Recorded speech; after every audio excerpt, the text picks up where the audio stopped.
Right, welcome to this tactics video for the Tyranids, and we're looking at my High Fleet Leviathan army, taking some of my favourite examples of units and tactics that I like to use for this force.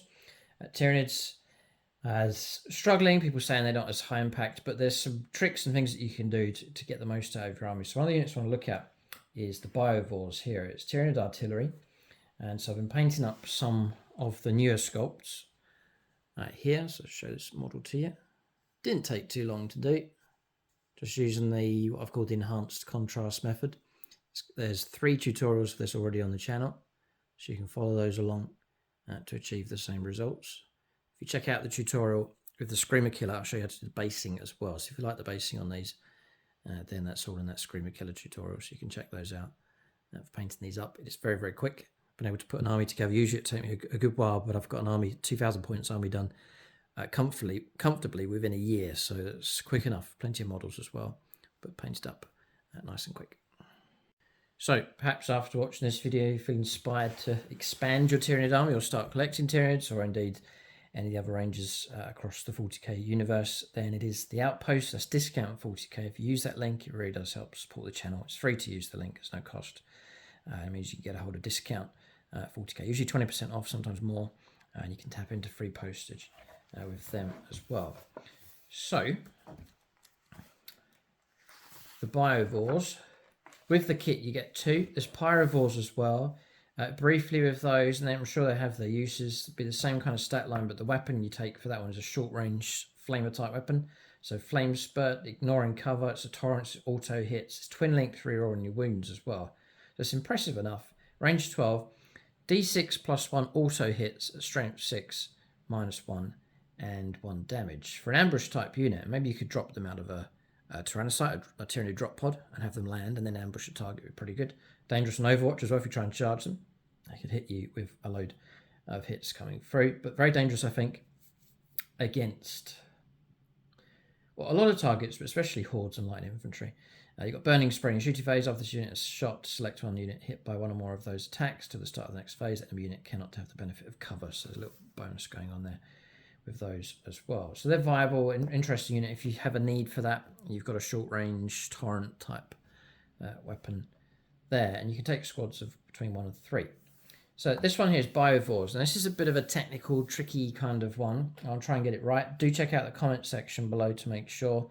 If I get any of this wrong, any of the rules, interpretations, and so on, then it's quite crucial to get it right. So check out the comment section below if you're an experienced Tyranids player and you want to clarify that I've got it right or I've got it wrong, then do let us know in the comment section below, because this one's quite important for picking up points in games with the Biovores. So there's good things about these and bad. So I'll go through the stats. To start off with, they've gone up in points a fair bit. One of these is 75 points. So a squad of 3 is 225 points. That's really expensive in points. And the Games Workshop push the points up, but it's because of the potential what they can do. The potential of picking up points for you in the game, which can really help you towards victory. So the Biovore, movement 5, they are slows. This is kind of a sit-still artillery piece. Toughness 6, 3 up save, 5 wounds. They're vulnerable enough. If they get caught out, they'll be destroyed quickly. Leadership 8+, and then OC of 1. So they're there to hide and to use their artillery ability. You say, well, if they're hidden, they can't shoot, but these do have indirect fire. So they can fire at targets that they can't see.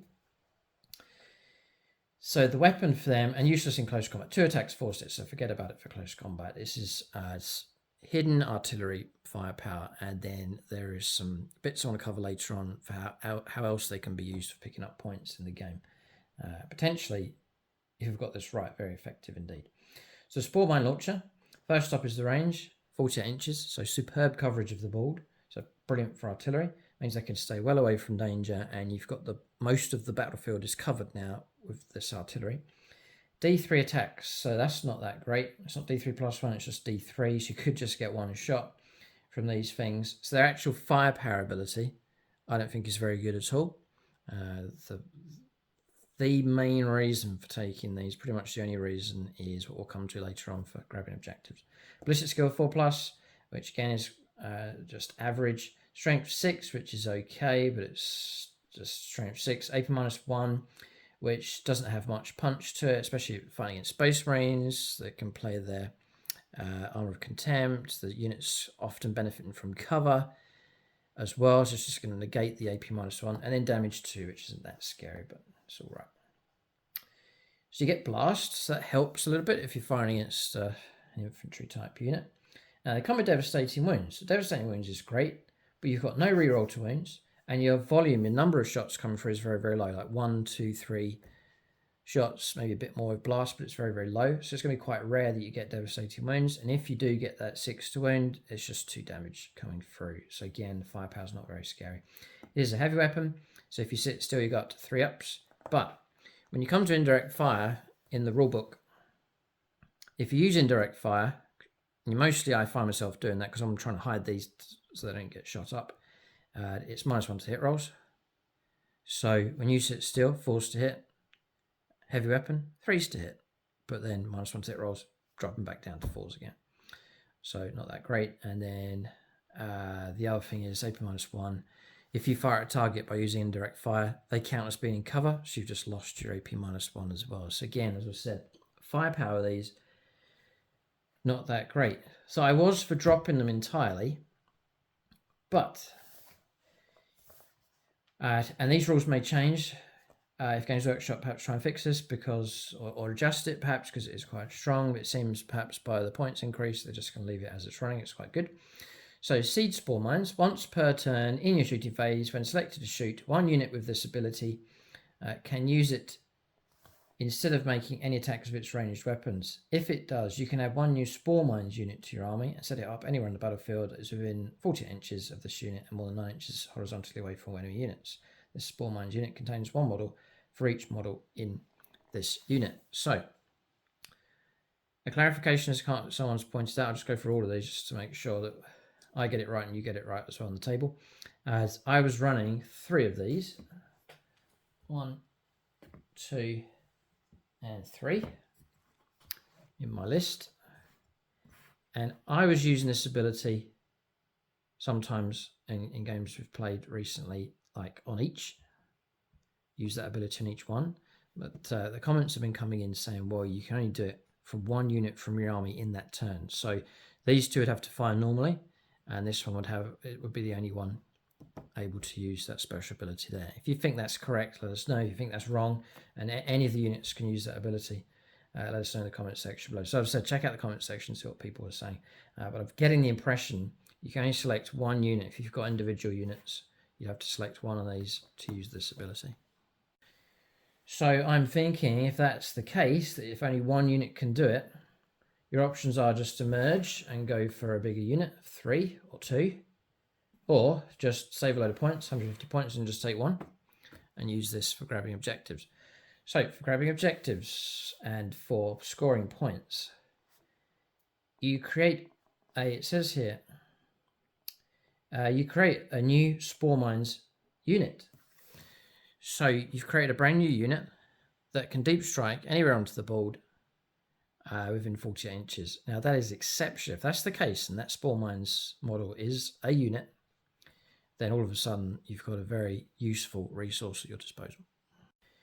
So if he uses the ability, you'll get 1 spore mine. These took me like 10 minutes to paint up.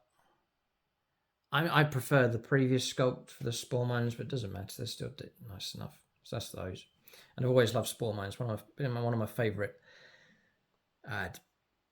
type units. Just so iconic for the Tyranids. Something so unique. These floating mines on the battlefield ever since way back to the early editions of 40K. I always loved seeing them in games and on the table. I've finally been painting them up for my own Tyranids here. So, but it's more of a tactical use for these as opposed to firing them aggressively. If you use spore mines, you can, if they charge in, or if a unit ends up close enough to them, or you charge in and you get close enough, then on a 2+, you're going to cause a mortal wound. On a 6, it's D3 mortal wounds. So they're okay. You could use a load of them to try and pick off a character or damage a target, but they're not too scary as units. Again, this is more tactical usage for these. So this becomes a viable unit on the battlefield. You can throw it across the board, and as long as you land more than 9 inches away from enemy models, you can land it wherever you want. So what use is that? This unit's pretty useless. It's the ability to grab stuff and help you if you're using secondaries. So I've got the secondary deck here from the Leviathan card deck. So if I go through something, I've picked out the top ones here. So secure no man's land. At the end of your turn, if you control 2 or more objective markers in no man's land. So end of your turn, there's an objective that you can't reach. Fire a spore mine and sit it on that objective. Grab it and help pick up points for that one. Behind enemy lines, that's usually quite a struggle, as you've got dedicated units for it. Well, why not fire a spore mine and get it into the opponent's deployment zone and drop him in. Investigate signals. I believe you can do that. Units not battle shocked and eligible to shoot. Now, it doesn't have shooting. This is another question to count. This doesn't have shooting in and of itself. It's nothing to shoot with. But I think it's still eligible to shoot. As long as you haven't advanced with it or fallen out of close combat, then it becomes an eligible unit, I believe. Or the other option is if you're not eligible because you cannot physically shoot with something and therefore you're not eligible unit. So again, let us know in the comment section on that one. I think it is eligible though. That's how we've been playing in our games. In which case you can fire this thing over into a corner. Perhaps you can't reach with another unit. Pick up points for that. Tempting target. The opponent's going to pick a secondary that you can't reach, but it's open. You could get to it perhaps with a spore mine. Drop it on top and grab that. Engage in all fronts. Drop a spore mine into a table quarter to help with that one. Extend battle lines. Again, picking up points for control an objective in no man's land and one of your own. Capture enemy outpost. The opponent's left his back objective abandoned. There's no units on there, but you can't reach it. Fire a spore mine across and grab it.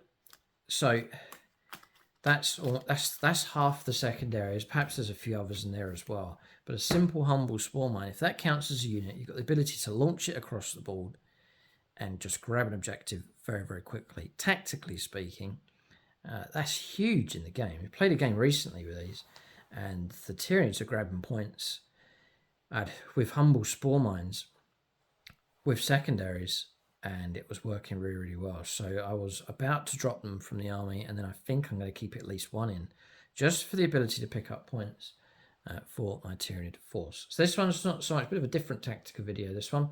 It's not so much about close combat, or indeed for shooting, even though this is an artillery type unit. More of a tactical usage for your Tyranid force, because your army could be outclassed, outgunned, not as good in close combat. Your army could be softer than the opponent's, but if you pick up more points than the opponent, you'll win the game. And so if you can find sneaky and cunning ways of doing that, and if spore mines are going to be shot out across the board and able to pick up points for you, then that's a great asset to have. So for that reason, I think I'm going to run one of these and use it for tactical usage. And if there is no tactical use and there's a turn, there's nothing to grab, and there's the right cards haven't come up, just fire it as an artillery piece for a bit of firepower support as well. But that's the video for these. Let us know what you think in the comment section below. If you've been using this tactic, let us know. If I've got any of those rules incorrect, then do let us know in the comment section below. Or if I've got my interpretations right, then let me know as well in the comment section. And then for other Tyranid players, you can check out the comments and see